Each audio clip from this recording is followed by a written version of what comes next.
genuinely delighted for everyone. And I think even if you're going through your own struggles, you can still genuinely. What is on my? Is it because I'm so genuine so many times? What are you laughing at? What's on my face? Chickens in my teeth. What? There's chicken in there. Chicken came out of your mouth? Yeah. Literally. Yes. Say that again because we can't have that. We recorded all of episode 2. But you couldn't hear us. So it's like a mime. If you wanted to watch a mime. My saying, a silent movie. Oh, yeah. And we could script it. Yeah. Or we could ask people to guess what we said. While we're facing each other.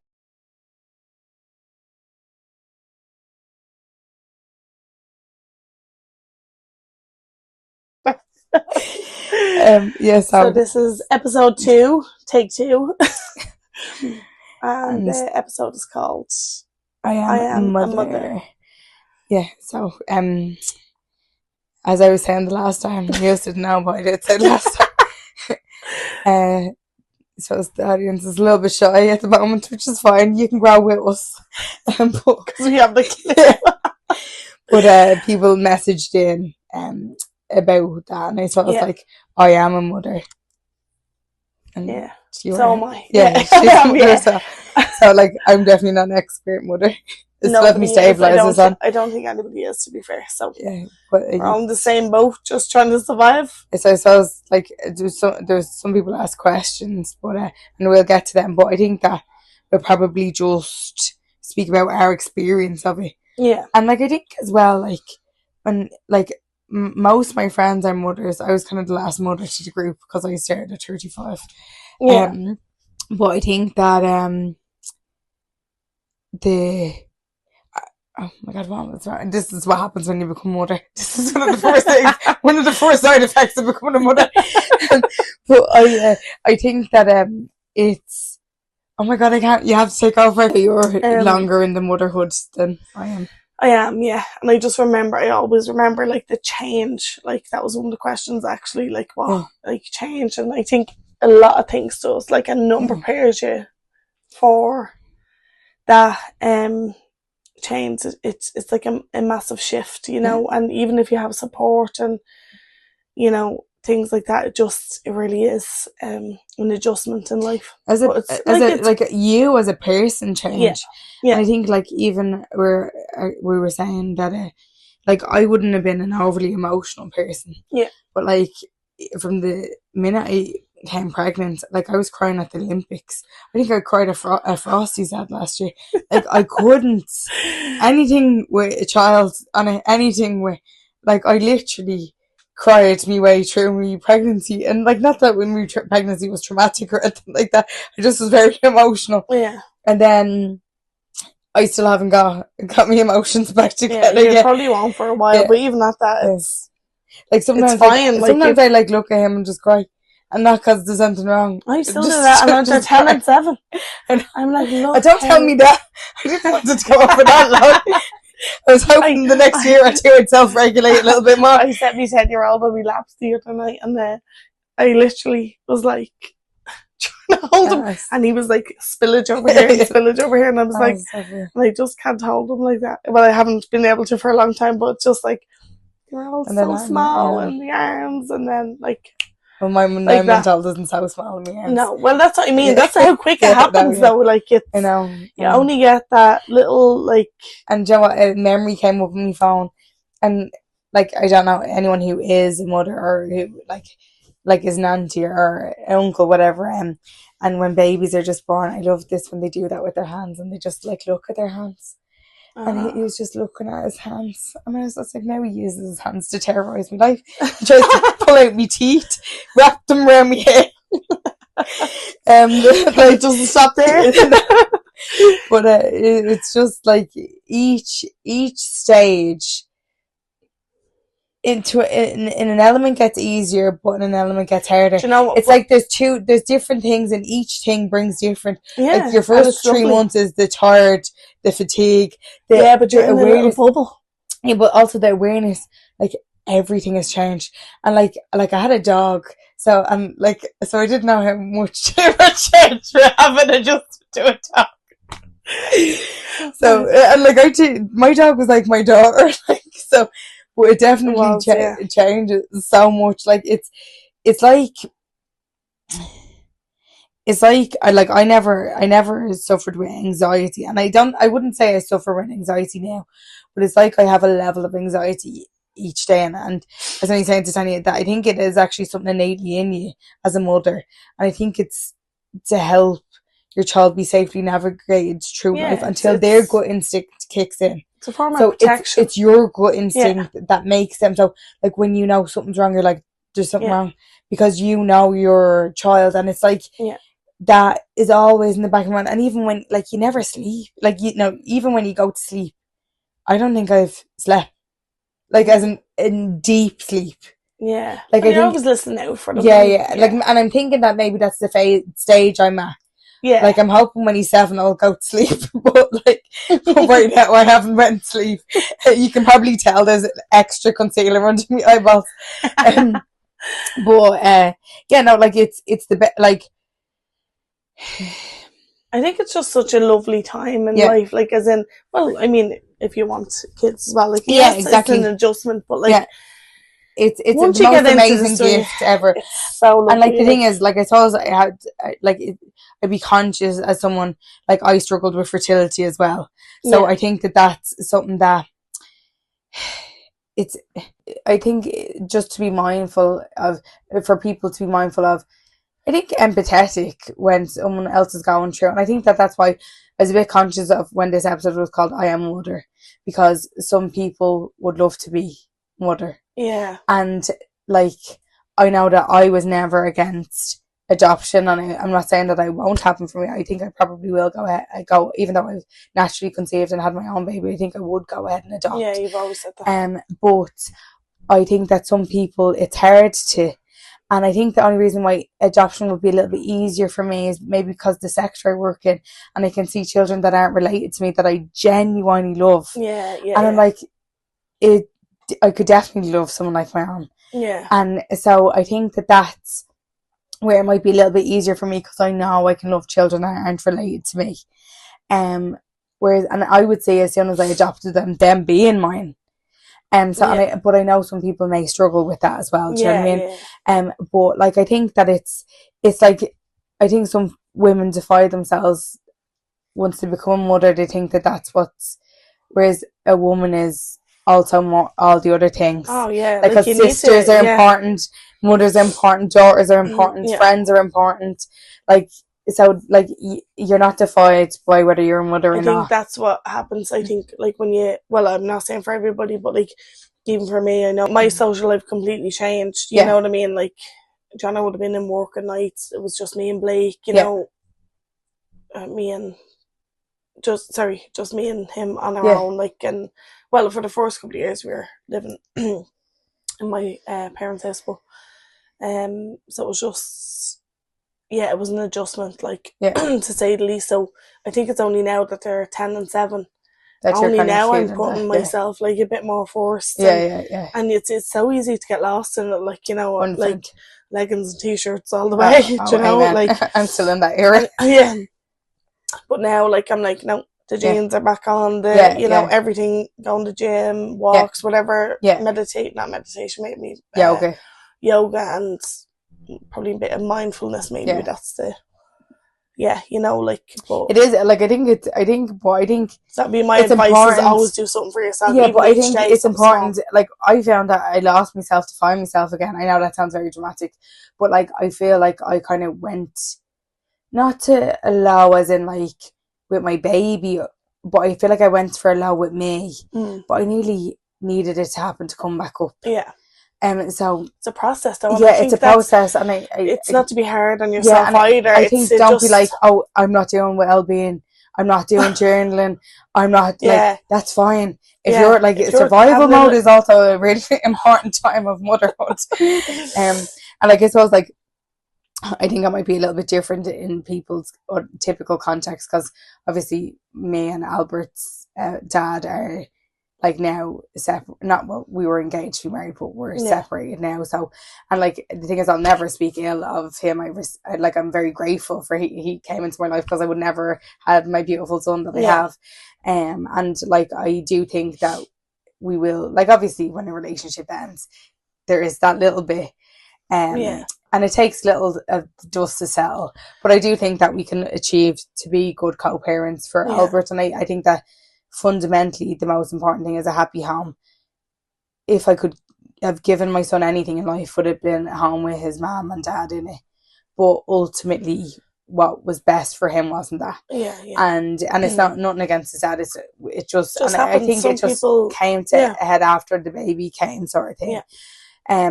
But I also think that that's maybe why I had to find myself a little bit faster, because then I was the head of my home, because I'm now living here with my son and my dog. Yeah.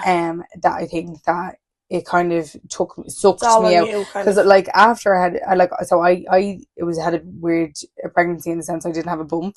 Like I was gonna buy a fake bump. I'm not even joking. Like no one knew I was pregnant, and it pissed me off, because I didn't get the I'll hold the door open for you. Oh, you look tired. Do you want a cup of tea? They were like, here, carry that. I remember the girl that came in to do a fire inspection and didn't know I was pregnant and asked me to climb up on the table to reach the thing down. So like no one knew I was pregnant. Nobody did. So I didn't get any of that. Like hearing it from strangers, I totally lost out on that. I'm still not feeling the better for that, by the way, because it might be my own pregnancy. Oh. But what did happen is I gained a lot of weight after pregnancy. Yeah, that's nice. Yeah, so I think that like I'm like now I've kind of only started to lose weight, and I kind of started to like I'm kind of coming back into myself. Yeah, but you can't be putting pressure on yourself for Yeah, that. Like 100%. you know, I mean, And like the thing is, like I'd be the same. I lost weight and then gained it, and then couldn't get it off. Yeah. It's like it's only this year really that now again put myself first. Doing workouts, whatever the case may be. But like, I think it's important to find your time. Yeah. So some people find it quicker than others. Yeah. And if you find it quicker, brilliant. Yeah, 100%. But if you don't feel guilty about it. Yeah. And I think as well, like even if you're in my situation and you don't have your partner, you can still have you need the support system. You need to reach out to people. You need to have a support system. Even friends, I think, we're like you're not like.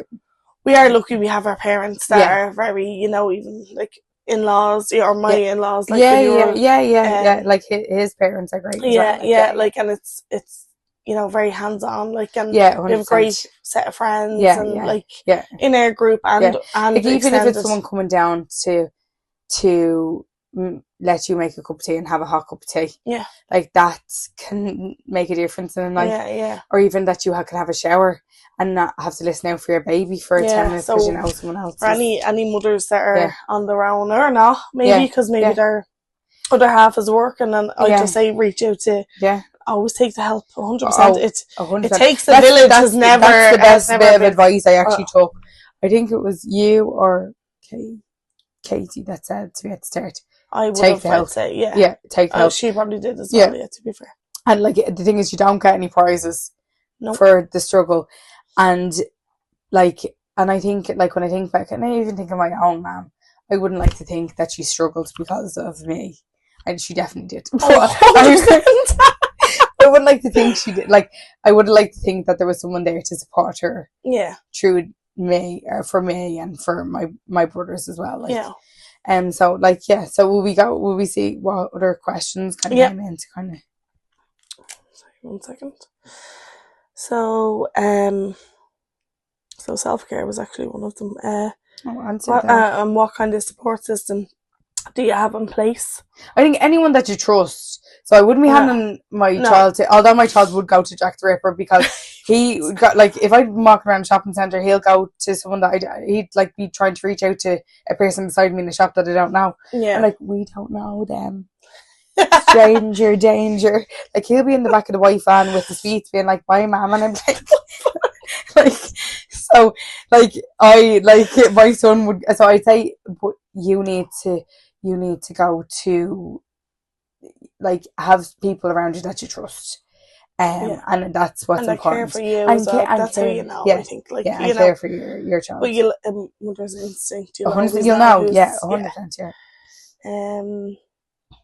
Let me see. I suppose, what is the biggest challenge you have faced, and how did you overcome it?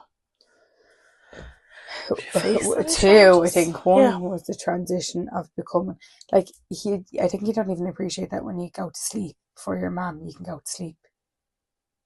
Whereas like when you become a mum, even I think even when they're 10, you're asleep, but if you hear a noise, you're like that. Yeah. Whereas like if you were before that, I'd be like, don't care what that is because I'm alive.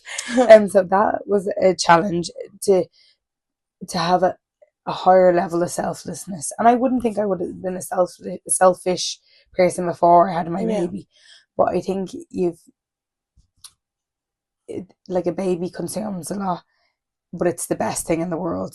But it's a hard thing to come to terms with, that their every need you have to tend to, and you love it, but it's still hard to know that their every need, if you don't tend to, it could not be good for them. So it's kind of like an overwhelming responsibility for us all.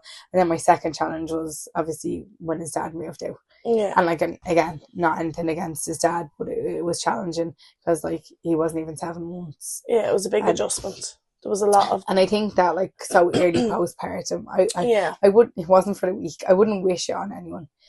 But again, I wouldn't recommend someone else to stay because like, of course, 100%, I think people should try, and I think people don't try as hard as they used to with relationships. Sometimes to the benefit and sometimes to the detriment. I do think that, and I think I value a family unit, and I definitely feel like we did try. So and I speak that for both of us. Like, but I think that I wouldn't be fast to run away.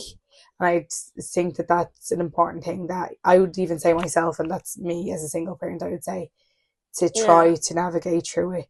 And if you can get through it, brilliant. But if you can't, also know when to kind of stop, like, enough is enough. Because you deserve happiness, they deserve happiness, your baby deserves happiness, and like, it's hard enough without any other pressures or stresses. What about for you? I think for me would have been, I think probably when I moved out of, when I you bought lived my with your house, mum when you first, I think that was because Blake was 2, and what do you call it? No. I'm just. She cries at ages when her children go to different ages. Bad. That's like, I mean, that's not fair right there. Although it was a hard number. A lot happened that year. Just like I had a miscarriage that year, my second one. When he turned 2. Oh, sorry, I didn't mean to be insensitive. No, I just had no. That's when I moved out, and so much happened. My anxiety was through the roof.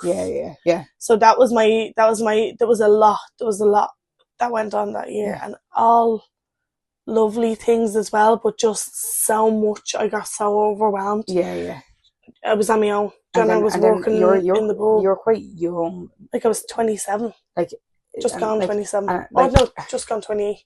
And like, here we go again. No, 27. We're not good with maths. It's 27. It's 27. But I think even like it's 27. So I think even that, to run a household, and like, maybe I matured older. Maybe I did because I was 35 becoming a mum. But I think that like, even that, to move out is a big step. And then to move out and to be a parent. And then just on my own. Just the two of us, because he'd be working at night, and it was just like, it was so lonely. It was such a big change. A lot had already happened. And honestly, by the end of that year, I was like, what is going on? And then, once I spoke about it, though, I know. It was like, honestly, someone had lifted like a building off my shoulders, and the minute I spoke about it, all of a sudden I was so much better. So much calmer, so much more, I suppose, what would you say? Like, less anxious. Another question that came in was, what's the most rewarding part about being a mother? So I'm obviously at a different stage of parenthood than you. But like, I'm literally like so proud of him every day. Like, literally, like, when he smiles, when he holds something in his hand, when he like stands up and ricochets his head against. No, I'm not. I've heard that. But like when he stands up, when he like smiles, when he looks at me, like everything, his like eyelashes, his nose, like I'm proud of his nose, like literally I'm proud of like every inch of him, every day. That's I think I think that for me I was gonna say like the same, but mine are obviously older, so it was like that. Although I do be like, it's hard for me when they get older, and I'm like, oh, another year, you know, and I just, you know how I am. What year with you is, I'm like, well, he's 10 double digits, and you know, and then going 7 this week, I just, can't deal. But then I'm like, when I look at them, I'm like, look at how grown up they are. Look at all the things they can do. Look at like, just you're so proud of them. Like I think every parent is like that. Like, you know, just looking at them with so much joy and being like, it might hurt me soul a little bit that you're another year older, but I'm like, so happy you're another year older. You've done your journey and like and like look, see how, like every month the achievements and like, and just like whether it's school or it's you know, I don't know, a sport or just in life, like their little personalities and all. Like his personality, I'm so proud of. Like I just love how infectious he is. I love that he loves to be loved, and I love that he loves to love. Like, and I know he's only a baby, but I'm like, that's my little man. Because I think the most important thing I want for him in life is to be happy and to be a good person. I get them 2 things for him. That's it. I don't care about anything else. I think once you show them, I think like monkey see, monkey do. Once you show them all the things, and you're a good person, which you are, you know, like, but a good parent, like you'll always get that in return, and I think that's the reward. I think some people like push their children to do high-end jobs, which I'm not saying. I think everyone should push their children to achieve whatever they want, but I think ultimately, I think happiness, 100%. Because you see people earning millions, but like, are you happy? Well, I don't know. Once I have $1 million in my account, I'll let you know. But, no, but I always say that. I'm like, but are you happy? I think like obviously if they could do both, amazing. 100%. But don't just ever sacrifice your happiness. For I think that money. I think just happiness is key. Life. Well, for me anyways, and I'd love that for my son. I'd love to know he was happy, and I feel like that would be the biggest achievement. Like you know me, I always joke. I'm like, I have a footballer at home, and I have an actor at home. I have Michael Phelps, the swimmer. That's currently going through a wobble that he's afraid of water. It's just a part of his career. He'll go through it. And I see him on Team Ireland.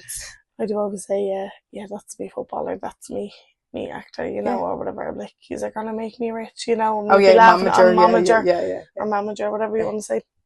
And I laugh, but then I'm like, okay, but that's a joke, because I never, you know, if that's not what, obviously, that obviously takes a lot, you know, become a footballer, but like, I don't actually care what. Once they're happy. Yeah, exactly. No, I think when I became a mom, I actually got that realisation a lot more.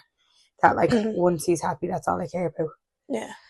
So I think that's the grown, healthy, happy child is the most rewarding thing about to me anyways. But like, and like, look, other people have other goals, and that's fine. Wrong everybody with anything, but I just think that's what I value as a person, so I think that's why it's important to me. So if anyone does want to come on to us, I think there was 1 or 2 that said they were thinking about it, and I think they might just be a little bit shy at the moment, which is okay. We're happy to sit here talking. If you want to send any more queries in, do. Our next one more is topics. What date is our next one? So this is the 2nd of October. So 2 weeks is the 16th. Is that the 16th? The 16th of October. It will be released, so let us know. And until next time, stay true to you.